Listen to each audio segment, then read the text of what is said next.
Hello and welcome back to Mystic Motivation. My name is Zoe Arnold. I'm a lunar glamour witch, and today we are starting a new series, a series I've been wanting to do called Witch Talks. We're truly just talking about off the dome different topics regarding witchcraft, spirituality, empowerment, and kind of my own perspective and experience on things. I just really wanted to kind of create a space where I feel like I can connect with you all more, where I think when there's no timeline or there's no formal plan for a conversation, things can kind of flow and go organically in the direction they need to. So that's the intention here. And as you already know, the topic for today is advice for beginner witches. So I really wanted to approach this topic as if I was talking to myself at the beginning of my journey, like looking back, things I wish I would have done or kind of changed my perspective on to help me grow with more ease or just kind of understand the process as a whole. So if you're new here, welcome. If you're an active listener, I appreciate you coming back. Be sure to subscribe to this channel if you're not already, like this video, and let's dive right in. So although this will be like a free flowing conversation, I did jot down some notes over here, just like points I wanted to hit. I have 10 points that I'm going to hit about advice for your witchcraft journey. And the first one I wrote is don't be so quick to attach labels.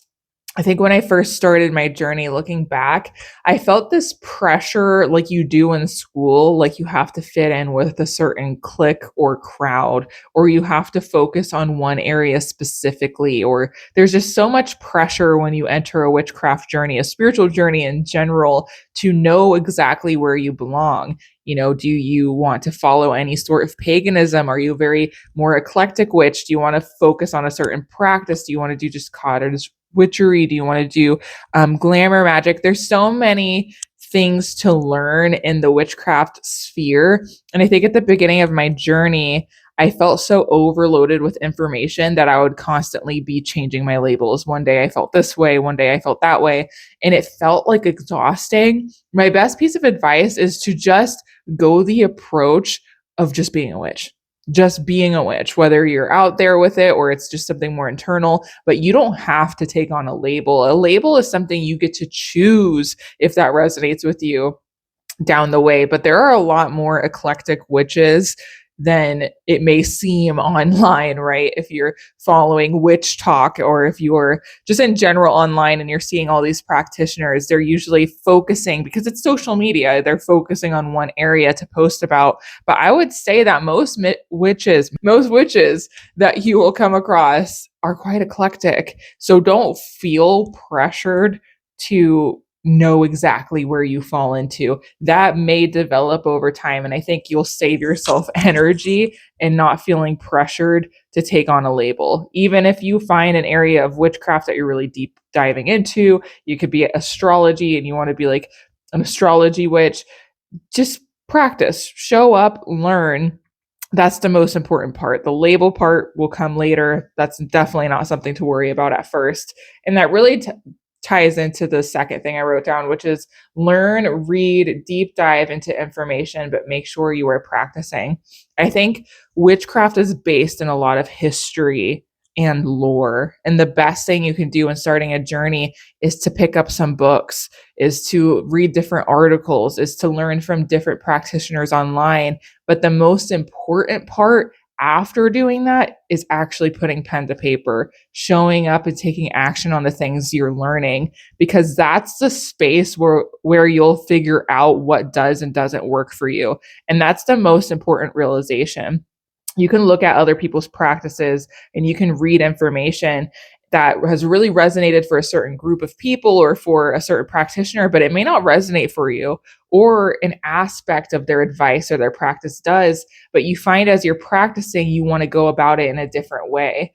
That's natural. And that's what should happen when you're on a witchcraft path, is your journey, your practice will change and shape itself unique to you as you practice with how energy relates to you. That's different for all of us. We're all going to have a different perspective on symbolism, but it is important in a witchcraft journey to know history, to know lore behind the things that you're diving into. It's a way of being respectful to possibly, if it comes from another culture, some things are kind of off limits for others, and people will have their different opinions for that. My way of seeing it, specifically with things within witchcraft that are seen as closed practices, is yes, you can still be someone that holds a personal belief that like we are all on this earth and we should all have access to everything. But that's not true as per the way that our societies live. We have sectioned off our land. We have made things inaccessible to certain groups of people. So if there is a certain group of people that are like, hey, can you not do this certain thing? I find it disrespectful to my culture, that has been taken advantage of, that has had a lot taken away from them, that hasn't been able to have kind of the, what's the word I'm looking for? The privilege that you may have. To me, it's not hard for me to say, yes, I won't practice that certain thing or touch this certain thing out of respect to a group that may be bothered by me doing so. So that's just a personal belief of mine. But I think that perspective can be helpful when learning about certain things, because there's always another route to take. And if someone's asking respectfully to not dive into a certain area of witchcraft or use a certain thing for a pretty valid reason within respect, or hey, I've experienced neglect in this area, or I've experienced a lot of people like stealing from my culture, would you mind not to use that? I think that's pretty fair. So I think that's something you will at some point in witchcraft have to come face to face with. You can hold the internal belief of unity and we should all have access to all land, all tools, while also holding the nuance that maybe I can stay away from certain things out of respect for others who aren't as empowered as I may be. So just a little side note there. Tip number 3 is to have inspiration, have mentors, but explore what actually resonates with you. And that kind of ties into it. I think it's just fantastic in general, using social media as an example, to have mentors of all different ages, ranges, and backgrounds, to follow witches who are much older and possibly even witches who may be a little younger, witches who are in different areas that you're interested in, as well as witches who are involved in areas that you are interested in, because this really will help you give a full scope of witchcraft over time. And it's easy when you're just following an eclectic group of practitioners to kind of hear all sides of practices that you can kind of find inspiration of. And again, decide in your own way, shape, or form how you want to take inspiration, but make it your own. And see what actually works for you. And what kind of ties into this is also when you have mentors, whether it's something you're actually working with or it's just somebody that you're observing, to not put people on a pedestal. And I feel like this is something I learned over time, is there are certain people that I was following or looking to as a source of inspiration. And there would come a time that maybe they said something or they had a perspective that I really didn't resonate with.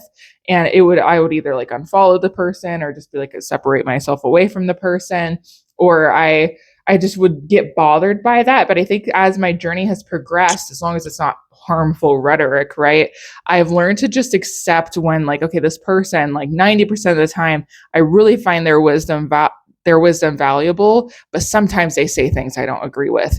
I think that's fine. I think that in witchcraft, it's really important to hold nuance. Spirituality is very personal, and especially when anybody is sharing their practice, it's going to be perceived differently by everyone. There's no way to agree with someone 100% of the time. So I think it can be beneficial to go ahead and surround yourself with, social media that you're following different practitioners of different kind of thought patterns, or you're reading books of topics that you're not necessarily fully interested in, but you're just educating yourself on. It could just be helpful to broaden your perspective on witchcraft, to just be more nuanced in the whole thing. It's a very nuanced practice, and so I think it could be helpful to understand you can have mentors and inspiration at the same time, that you may not always agree fully with their practice. My next little bit of a tip is that as you grow, focus on your own craft more than you observe others. So I think there's this point where you learn this little balance, this little dance between I'm learning, I'm retaining, I'm seeking out information, I'm practicing things here and there. But there will come a shift where you really, like, you're always a student, right? You're always a student in life, in witchcraft, in anything that you're doing. But there will come this point where you're going to want to focus on your craft more than you're observing others at all. And this may be like I think there's like a significant phase we all go through where we really kind of hermit ourselves. And there's like seasons to this where you almost like don't want to see anybody's practice at all. And you really just want to zero in on what you're doing. And I think that's healthy. And eventually you could come back to community. So take this as it resonates, that there may come a point in your journey where you really want to just kind of block out everything so you can really focus on you. I think that's good. I think that's something that should happen. It could possibly be something you do occasionally. You know, it could be like a yearly thing you plan for yourself, like this whole month, I'm not going on social media. I'm really going to just focus on my practice, just not let anything influence it. And the same will happen the deeper you go into it as well, where you come back to community, you come back to these other witches that you're connecting with, but you're not feeling influenced by them anymore as much. You're more so rooted and grounded, and maybe you found your place. Maybe you found a label that does work for you, a specific area of witchcraft that does really resonate, and you start to really focus on carving your unique path. So I think that's a point you get to. All that to say that these natural progressions will happen. So it would have been beneficial to me to know at the beginning, like, I don't need to cram information. I don't need to know exactly who I am immediately. That's just not how it works. It's going to ebb and flow. So just trust what you feel. And when you feel called to take a step back, take a step back. And when you feel called to seek information, do so. My next piece of advice, number 5, would be your most potent magic will be unique to you. So don't limit yourself just to what will make sense to others. I think this is a really important one, especially when you start to gain a bit more confidence in witchcraft and your magic. You'll find that you may go about things in a way that you've never seen anybody else do. Maybe when it comes to spell workings or rituals, you are getting really creative, like as if you're painting some abstract art when everybody else is painting like a very specific flower or flowers in general, but you have colors everywhere. There's not a single flower on the paper, but it's really getting you to feel a certain energy, to connect with yourself. You're seeing results. Trust what works uniquely to you. And that's why the best thing you could do is trust when you start to get that call that, like, okay, there's these spells that these witches are showing, or these ways to go about energy that these witches are talking about, or, blah, blah, blah. But I'm feeling called to kind of go about it in a way that I've never seen anybody do before. It is still witchcraft, a spell to dance and visualize yourself entering an energy of something you prefer. It is still witchcraft to just change your perspective of, you go for walks every day, but now when you're going for walks, you're making it part of your practice and you're visualizing walking forward into your future, and you're doing mantras and affirmations to yourself of what you're calling in, and you're visualizing yourself as an energy moving forward as you walk forward. Like, witchcraft can look so different for all of us. So really trust the unique ways you start to get drawn to do magic. Just trust what works for you. Because sometimes, we see these other practitioners. You may see someone do this really elaborate spell or ritual, and they keep showing up to it, and they always do it, or they always talk about it. But maybe you did something really simple as like scripting. And while you're writing out like your manifestation, you're listening to Hertz frequency music, and you're allowing that to really help you embody the energy of what you're trying to call in. And then you just burn that piece of paper and you see results from that over time. If something simple is working for you, then just stick with that.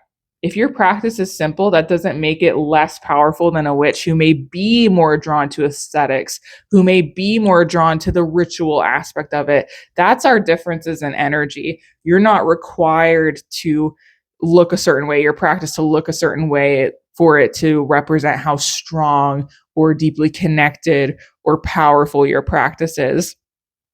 Aesthetics mean nothing to the outside viewer when it could mean everything to the one who's doing it. Some of us just happen to like a more aesthetic practice. I think I'm somebody that's kind of in the middle. My practice can be messy and to an outside viewer, it might not look like witchcraft at all. And then on another day, it might look like proper witchcraft and it's a full ritual. And I'm being very specific and intentional with correspondences. Trust. It's really truly what's going to work for you that will have the most powerful results. Number 6 is to embrace change. The farther you go in the craft, you absolutely will change. Be fluid enough to give yourself grace in that.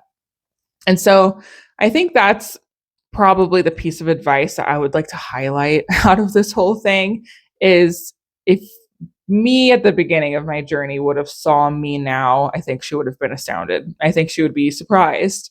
And when we start a journey, it's almost like we're looking to find ourselves.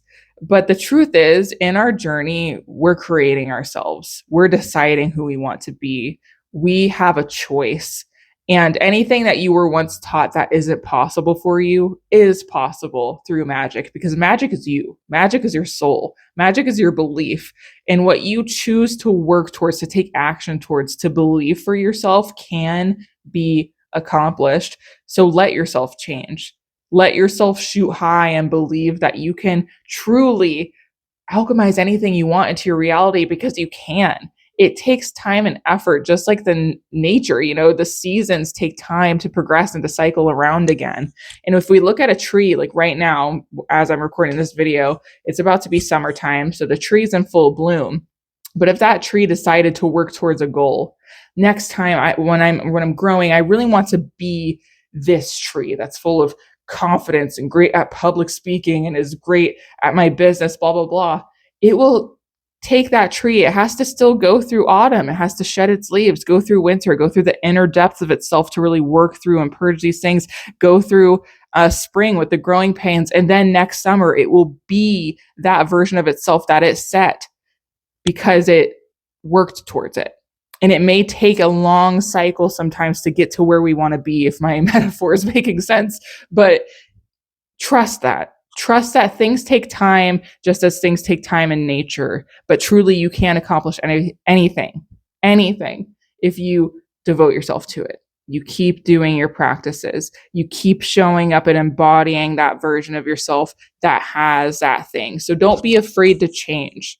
Embrace change, because the more you look back in your journey, the more you progress, you're going to see like, wow, like I really stuck with this, and man, it happened so slowly. I didn't realize how much I changed. I think that's the best piece of advice I could give with witchcraft, truly. Number 9 is to not be afraid to explore the magical. This is literally something I have written up on my wall right here. I put, you must not be afraid to explore the magical. And I think why this reminder is so important, and it's something I still remind myself, is that sometimes the best thing we could do for ourselves is challenge the things we were raised in, or challenge the perspectives that we've always had. And I think witchcraft is naturally that, which is why to some it is very repellent to people who have the wrong ideas about witchcraft, or maybe they were raised religious. They may see witchcraft as something like dark, demonic, evil, because a lot of people in general, whether it's like from religious constructs or it's just society, have been taught to not really question things beyond the norm. Because if you do, you're seen as strange, and sometimes people see it as unstable to question things, which is funny, right, when you think about it.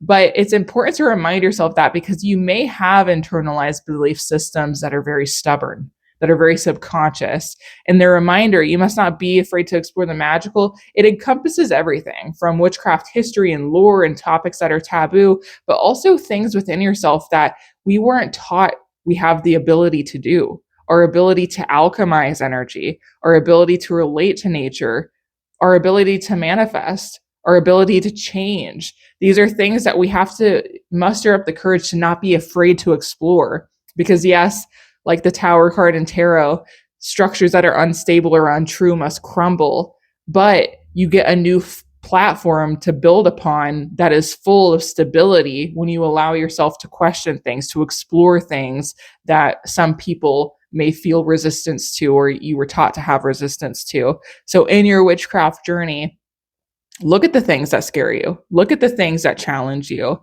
Look at the things that are hard and difficult. There is, as above, so below. You have to, as much as it's fun exploring these great things, how do I manifest? How do I become the most empowered version of myself? How do I become the best version of myself? At the same time, you have to embrace like what versions of myself are holding me back.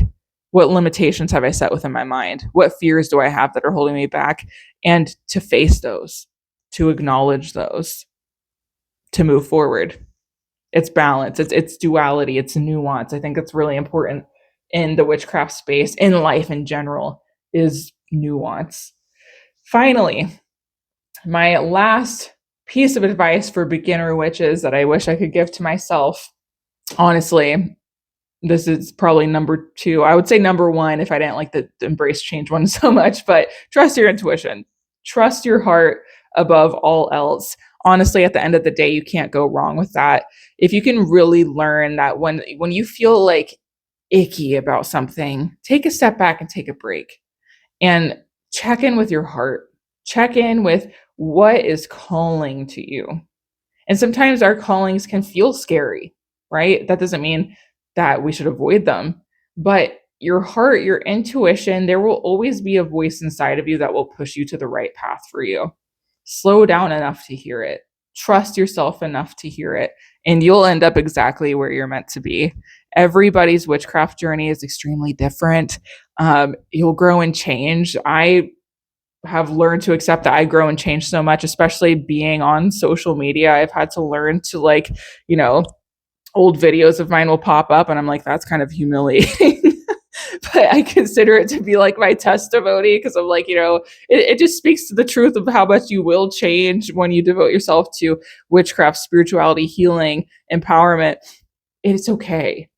Also, if there's any like fear of coming out of the witch closet, here's a piece of advice.